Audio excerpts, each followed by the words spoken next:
Bonjour à vous citoyens, bonjour à vous citoyennes, c'est Steven, bienvenue sur la chaîne du citoyen prévoyant.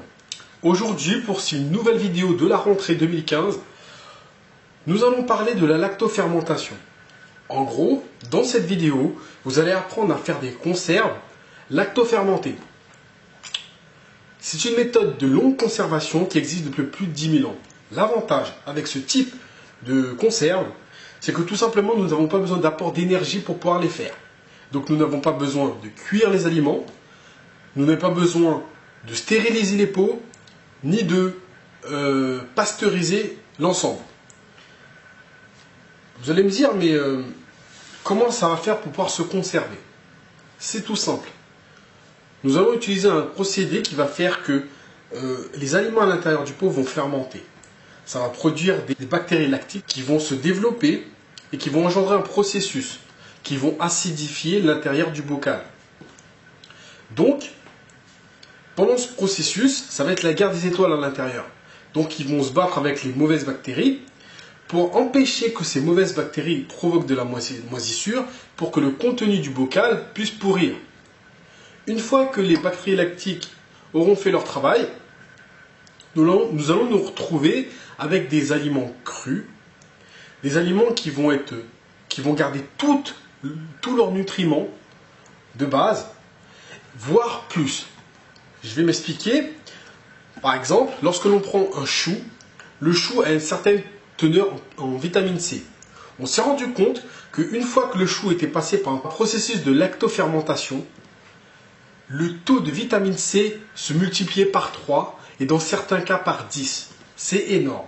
Donc non seulement vous n'allez pas perdre les vitamines qui se trouvent dans vos légumes, mais en plus de ça, grâce à la lactofermentation, ces vitamines vont se multiplier. Donc vous en aurez plus de vitamines dans le contenu de votre bocal après le processus de lactofermentation qu'avant le processus. Donc c'est tout bénéfice. Alors c'est pas très compliqué pour pouvoir faire des conserves lactofermentées. C'est tout simple. Alors vous avez besoin de quoi? Vous avez besoin d'un bocal, type bocal le parfait, comme ceci. Vous avez besoin de légumes. Là, ce sont des légumes que j'ai râpés. À l'occurrence, des carottes. Vous aurez besoin de sel, d'eau de source au cas où, et d'un petit pilon. D'accord? Alors, il y a deux techniques. La première technique, vous prenez un bocal et vous mettez des légumes ou des fruits. On va parler de légumes pour cette vidéo. Les fruits, on en parlera dans une prochaine vidéo. Mais pour cette vidéo, on va faire des fruits.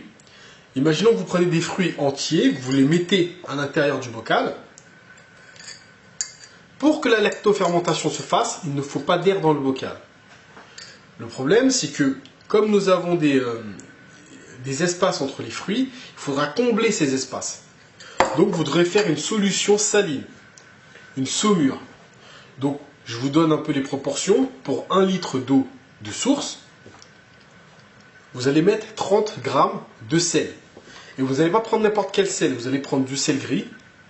Voilà, si ce n'est pas du sel de table type baleine, vous ne prenez pas ça. Vous prenez du sel gris, gros sel de Guérande, c'est celui que j'utilise, pour pouvoir faire cela. Comme ça, vous n'allez pas rajouter du fluor ou je ne sais pas quelle bêtise à l'intérieur de dans votre bocal. Alors, pourquoi je vous parle d'eau de source? Parce que l'eau du robinet contient du chlore.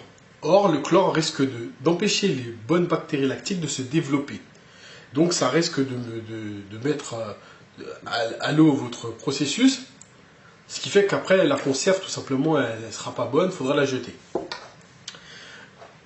La deuxième méthode maintenant, c'est qu'on ne va pas utiliser d'eau de source.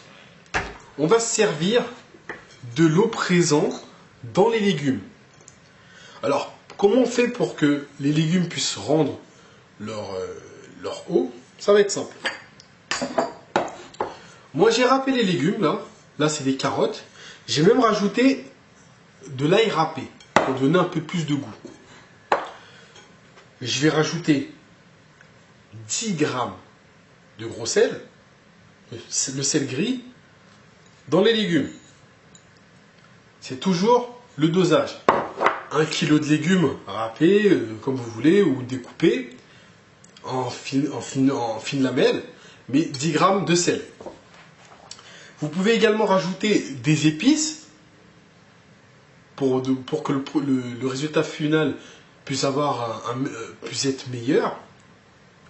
C'est selon vous. Hein. Après les recettes, vous faites ce que vous voulez. Mais ce qui est important, c'est le sel. Et avec le sel,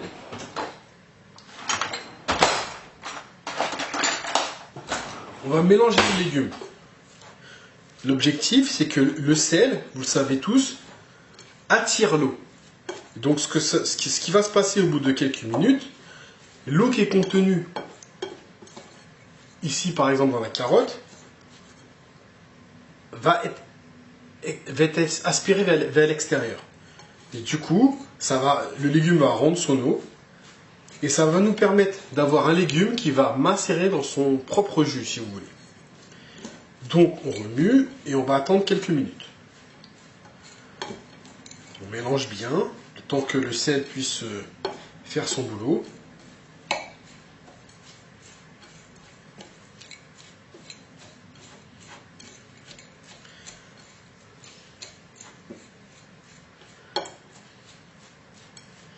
Voilà.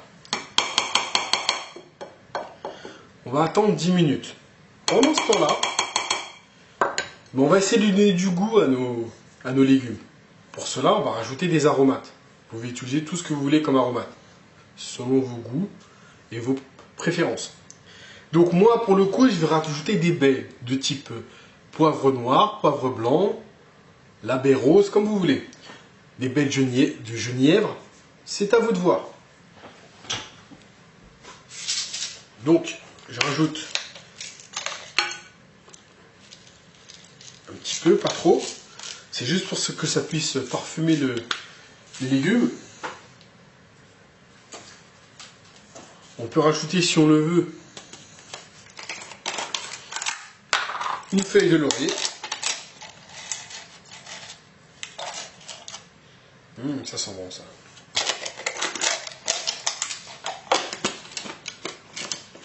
Ce sera uniquement pour avoir un meilleur résultat gustatif.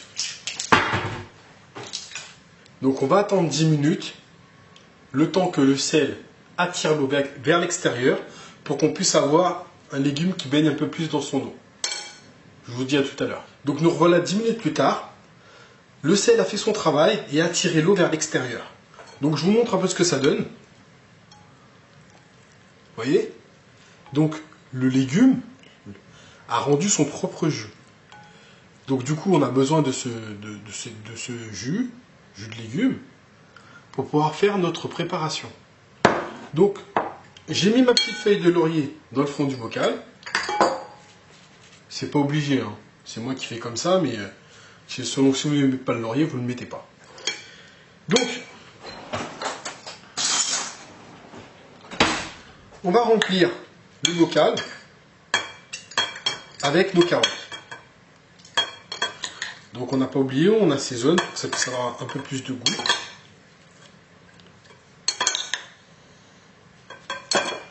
Et pendant qu'on remplit,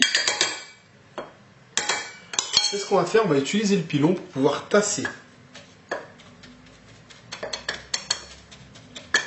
On tasse parce que l'objectif, c'est qu'il n'y ait pas de poche d'air. Donc on va tasser un petit peu. Voilà. Parce que s'il y a de l'air, les mauvaises bactéries vont se propager et ça va provoquer de la moisissure. Et le contenu de votre bocal sera foutu, il faudra jeter et recommencer. Donc pour ne pas perdre du temps, pour faire les choses bien depuis le départ.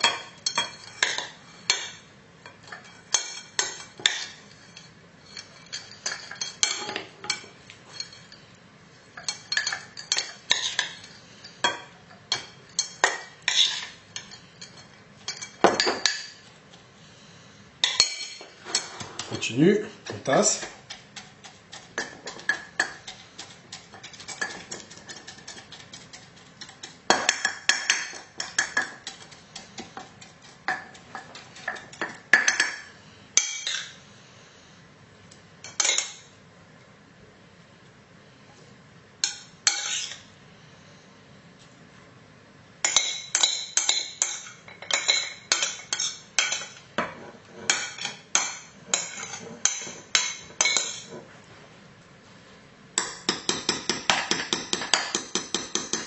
Il est important lorsque vous allez remplir votre pot avec vos légumes de ne laisser toujours 2 cm d'espace vide.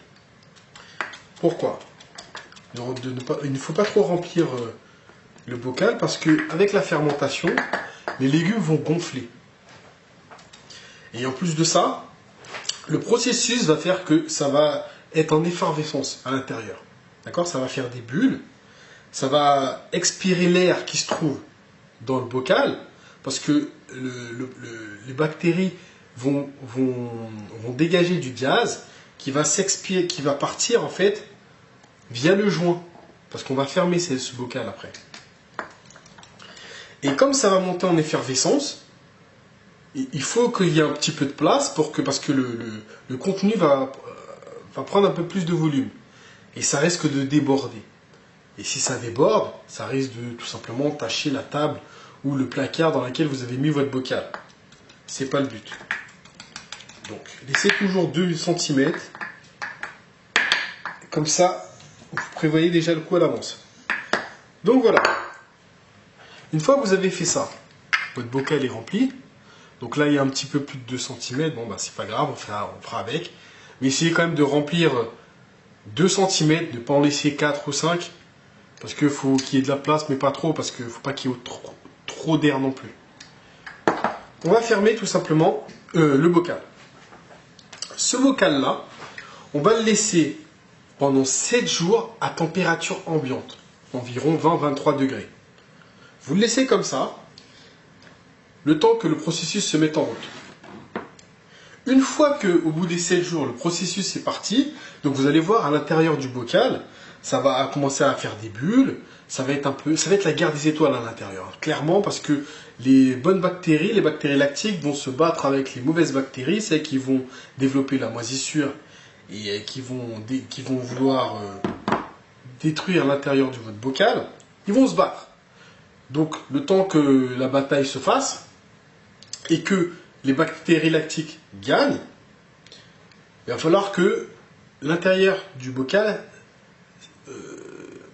s'acidifie, on va dire. Donc le processus est long, 7 jours, et après les 7 jours, vous allez attendre 3 semaines. De 3 semaines à 6 semaines, tout dépend. En gros, attendez 3 semaines, 4 semaines, et vous pouvez commencer à ouvrir pour voir.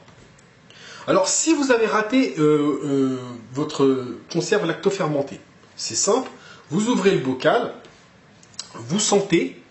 Si ça sent la pourriture, c'est pas bon, de toute façon vous n'êtes pas des abrutis. Vous vous rendez compte que le processus a foiré, vous prenez votre conserve, vous jetez, vous recommencez.